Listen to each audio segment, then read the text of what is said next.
መከላከያ ሰራዊቱ በፈጸመው መብረቃዊ ጥቃት የኤርትራ ጦር አዛዥ ተገደለ። መከላከያ ሰራዊቱ ከፍተኛ ድልን ተጎናጽፏል። ልዩ ሰበር መረጃ ከድንበር ደርሶናል፣ በዝርዝር ይቀርባል።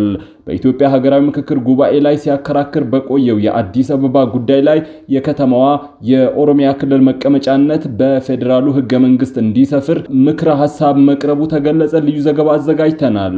እናት ፓርቲ በአዲስ አበባ ጉዳይ የተያዘው አቋም ሀገር የማፍረስ ፊሽካ ነው ሲል ኮሚሽኑንና ገዢውን ፓርቲ ኮንኗል። አብን በፊናው በሀገራዊ ምክክሩ ማጠቃለያ ላይ የተፈጸመውን ህገወጥ ጣልቃ ገብነት በመቃወም ኮሚሽኑ ማብራሪያ እንዲሰጥ ጠይቋል።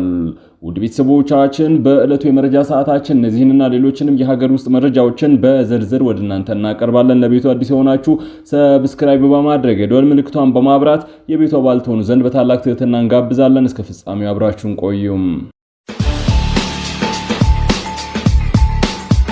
አብን በሀገራዊ ምክክሩ ማጠቃለያ ላይ የተፈጸመውን ህገወጥ ጣልቃ ገብነት በመቃወም ኮሚሽኑ ማብራሪያ እንዲሰጥ ጠየቀ። የአማራ ብሔራዊ ንቅናቄ አብን በሀገራዊ ምክክር ሂደቱ ማጠቃለያ ላይ የተፈጸሙ ጥሰቶች፣ አድሏዊ ጣልቃ ገብነቶችና በጀርባ የተጨመሩ አጀንዳዎችን አጥብቆ እንደሚቃወም ገልጿል። አብን ባወጣው መግለጫ ሂደቱ በገለልተኛነት እንዲመራም አድራ የተሰጣቸው አካላትም ከመንግስት ከፍተኛ ባለስልጣናት ጥቂት የኮሚሽነሩ አባላትና አስተባባሪዎች በግልጽ ወገንተኝነትና ሴራ ሂደቱን ለማስተጓጎል መስራታቸውን ገልጿል። በስምንቱ አጀንዳዎች ላይ በምክክር የተደረሰባቸው የውሳኔ ሐሳቦች በይፋ ከተነበቡ በኋላ አንድ ኮሚሽነር በጉልበት ያልተመረመረና በጀርባ በተያዘ አጀንዳ ይዘው በመምጣታቸው ምክንያት በርካታ ተሳታፊዎች መድረኩን ረግጠው መውጣታቸውን ፓርቲው ይፋ አድርጓል። ንቅናቄው ለምክክር ሂደቱ ይሁንታ የሚሰጠው ኮሚሽኑ ስለተጨመረው አጀንዳ አመጣጥና አድሏዊ አቋም ስላራመዱ ኮሚሽነሮች ድርጊት ለህዝብ ግልጽና ህጋዊ ማብራሪያ ሲሰጥ ብቻ መሆኑን አስታውቋል። አብን በኢትዮጵያ ለሚገኙ የፖለቲካ ፓርቲዎች ሰላማዊ ውይይት ብቻ አማራጭ መሆኑን እንደሚያምን ገልጾ እውቅና የሚሰጠው ጉባኤው ሲወያይባቸው ለቆዩት አስቀድመው ለህዝብ ይፋ ለሆኑት 8 አጀንዳዎች ብቻ እንደሆነ አረጋግጧል። እናት ፓርቲ በአዲስ አበባ ጉዳይ የተያዘው አቋም ሀገረ ማፍረስ ፊሽካ ነው ሲል ኮሚሽኑንና ገዢውን ፓርቲ ኮነነ። ሀገራዊ ምክክር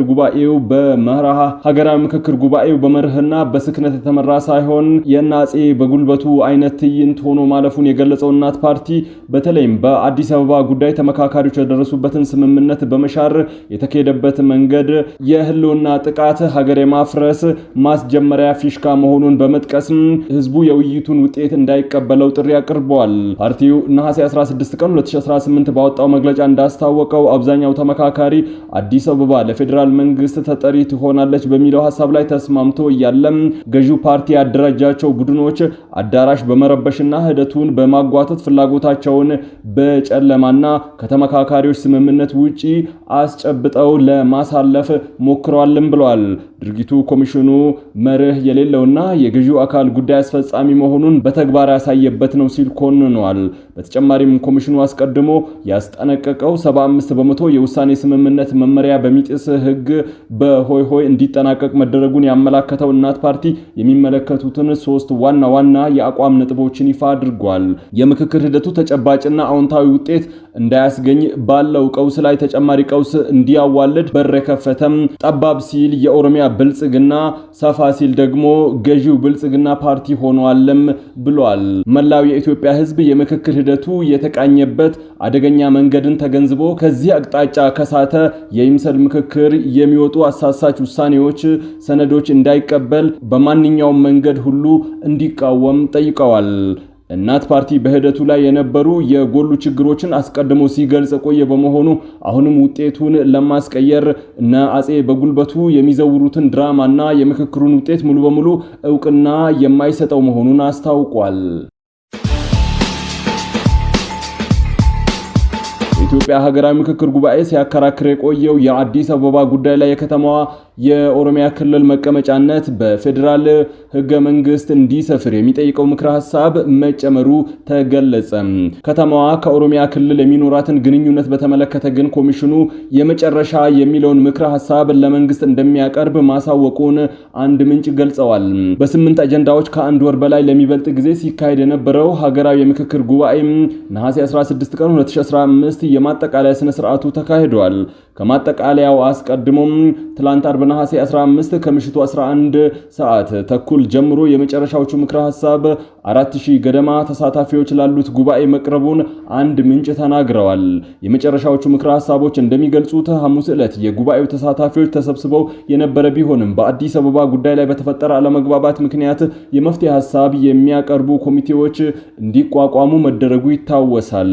ይህ ኮሚቴ ከ12ቱ ርዕሰ መስተዳደሮች ከሁለቱ ከንቲባዎችና ከሀገር ሽማግሌዎች የተወጣጡ እንደነበረ ተገልጿል። ይህ ኮሚቴ ከትላንት ጠዋት ሲመክር እንደነበረ የተነገረ ሲሆን 9 ሰዓት ተቀጥሮ የነበረው ጉባኤም በተያዘለት ሰዓት እንዳልጀመረ ተጠቅሷል።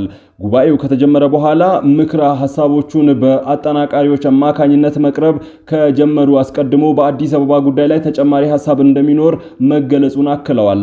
ከአጀንዳው ጅምር ምክረ ሐሳቦች ተራ በተራ መቅረብ የጀመሩ ሲሆን አብዛኛዎቹ ምክረ ሐሳቦች ከዚህ ቀደም ከ500 አባላት ቡድን ላይ የቀረቡ ናቸው፣ ራሳቸውንም የደገሙ ናቸው። አንዳንድ አጀንዳዎች ላይ ግን ምክረ ሐሳብ እንደቀረበባቸው አስታውሳለሁ ሲሉ ምንጩ ተናግረዋል። የፌዴራል ከተሞች በሚመለከት 7ኛው አጀንዳ ውስጥ የሚገኘው የአዲስ አበባ ጉዳይ ላይ ከተወሰኑ የቃላት ለውጦች ውጪ ሐሙስ በቀረበው ምክረ ሐሳብ ላይ የተቀየረ ነገር አለመኖሩን አንስተዋል። በአዲስ አበባ ጉዳይ ላይ ከተቀረቡ ምክረ ሐሳቦች አንዱ አዲስ አበባ ራስን በራሷ የምታስተዳድርና ለፌዴራል መንግስት ተጠሪ የሆነች ከተማ መሆኗ እንዲቀጥል ነው። አዲስ አበባ ከኦሮሚያ ክልል የሚኖራትን ግንኙነት በተመለከተ ደግሞ በህገ መንግስቱ ላይ የተደነገገው ልዩ ጥቅም እንዲሻር ምክረ ሐሳብ ቀርበዋል። በምትኩ ኦሮሚያና አዲስ አበባ አስተዳደራዊ ጉዳዮች ላይ የጋራ ተጠቃሚነት እንዲኖራቸው በሚያስችሉ ጉዳዮች ላይ የሚሰሩበት ዝርዝር የህግ ማዕቀፍ የሚል ምክረ ሐሳብ መቀመጡን ለሚዲያዎች ሐሳባቸውን የሰጡ ምንጭ አስረድተዋል። የአዲስ አበባ የጸጥታ አወቃቀር ራሱን የቻለና ተጠሪነቱ ለከተማ አስተዳደሩ እንዲሆን የሚለው ምክረ ሐሳቦችን መካተታቸው ነው የተገለጸው። የዋና የምክክር ምንጩ በአዲስ አበባና በኦሮሚያ ክልል መቀመጫነት በህገ መንግስቱ ዕውቅና እንዲሰጠው የሚጠይቀው ጉዳይ ሁለት አማራጮች ቀርበውበታል። ለዚህም ጉዳዩ የቀረበው የመጀመሪያ አማራጭ የከተማዋ የኦሮሚያ ክልል መቀመጫነት በህገ መንግስቱ እንዲሰፍር የሚጠይቅ ነው። ሁለተኛው ደግሞ እንደ ክልሎች ዋና ከተማዎች ያሉ ጉዳዮችን የተመለከተ ድንጋጌ በህገ መንግስቱ እንዲካተት ይጠይቃል። የፌዴራል ከተሞችን ጨምሮ በሁሉም አጀንዳዎች ላይ የተጠናከሩ ምክረ ሐሳቦች ከቀረቡ በኋላ ለምክትል ኮሚሽነር ዶክተር ዮርዳኖስ አዳየም አለመግባባት በተፈጠረበት የአዲስ አበባ ጉዳይ ላይ ኮሚሽኑ ስለተከተለው አካሄድ ገለጻ መስጠታቸውን ምንጩ ተናግረዋል። እንደ ምንጩ ገለጻ ዶክተር ዮርዳኖስ መግባባት ባልተደረሰበት የአዲስ አበባ ጉዳይ ላይ መፍትሄ እንዲሰጥ የተቋቋመው ኮሚቴ የደረሰበት ድምዳሜ ላይ ተሳታፊዎቹ ይፋ አድርገዋል። የሽምግልና ኮሚቴው አዲስ አበባ የኦሮሚያ ክልል መቀመጫነቱ መረጋገጡ ተገቢ ነው የሚል ውሳኔ ለኮሚሽኑ አቅርበዋል ማለታቸውን አስረድተዋል። የፌዴሪ መከላከያ ሰራዊት በደቡብና ምስራቅ ትግራይ በሰነዘረው መብረቃዊ ጥቃት የኤርትራ ጦር ከፍተኛ አዛዦችና የህወሓት ታጣቂዎች ተደመሰሱ። በደቡብና ምስራቅ ትግራይ አቅጣጫ በፌዴሪ መከላከያ ሰራዊት ላይ በተቀናጀ ጥቃት ለማድረስ የሞከሩ የኤርትራ ጦር አባላትና የህወሓት ታጣቂዎች በወሰዱት እንቅስቃሴ ላይ በተሰነዘረ የመብረቃዊ ማጥቃት እርምጃ ከፍተኛ ውድመት ደርሶባቸዋል። ሰሞኑን በደቡብ ትግራይ ራያ ቀጠናዎች እንዲሁም በአፋር አዋሳኝ ምስራቅ ትግራይ አቅጣጫዎች የኤርትራ ጦር ከህወሓት ታጣቂዎች ጋር በመቀናጀት በመከላከያ ሰራዊቱ ላይ የተሰነዘሩ ጥቃቶች ሙሉ በሙሉ ከሽፈዋል። በምድርና በሰማይ በመከላከያ ሰራዊቱ በተወሰደው የተቀናጀ እርምጃ የሁለቱም ኃይሎች አዛዥና አባላት እንዲሁም ሎጂስቲካቸው ሙሉ በሙሉ ከጥቅም ውጭ ሆነዋል ነው የተባለው። ከስፍራ የወጡ መረጃዎች እንደሚያመላክቱት የኤርትራ ጦር አባላት በትግራይ ክልል በተለያዩ ቀጠናዎች ከህወሓት ታጣቂዎች ጋር በመሆን ወታደራዊ እንቅስቃሴዎችን ሲያደርጉ የቆዩ ሲሆን ይህም ድርጊት የኢትዮጵያን ሉዓላዊነትና የሀገር ደህንነት በግልጽ የሚጣረስ ሆኖ ተገኝቷል። በሁለቱ ኃይሎች ጥምረት በሰነዘረው በዚህ ጥቃት መከላከያ ሰራዊቱ ባካሄደው ከአየርና ከምድር የተቀናጀ ፈጣን መልስም በኤርትራ ጦር ውስጥ የኮሎኔልነት ማዕረግ ያለው አዛዥ መገደሉ ተገልጿል። በርካታ ወታደራዊ አዛዦችና የሰራዊት አባላትም ተደምስሰዋል። እየሰራን ያለነው ሀገር ለማፍረስ ለሚተጉ ጽንፈኛና ነውጠኛ ሲሉ የፈረጇቸው ኃይሎችን ለመመከት ነው ሲሉ ፊልድ ማርሻል ብርሃኑ ጁላ ተናገሩ።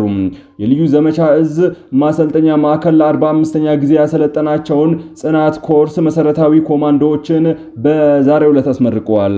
በዚህ የምረቃ ስነ ስርዓት ላይ በክብር እንግድነት የተገኙት የጦር ኃይሎች ጠቅላይ ኤታማዦር ሹም ፊልድ ማርሻል ብርሃኑ ጁላ ተመራቂዎች ቀይ መለዮ እንዲለብሱ ከፈቀዱ በኋላ ባስተላለፉት መልእክት የመከላከያ ሰራዊቱ የኢትዮጵያ መከታ ነው ብለዋል።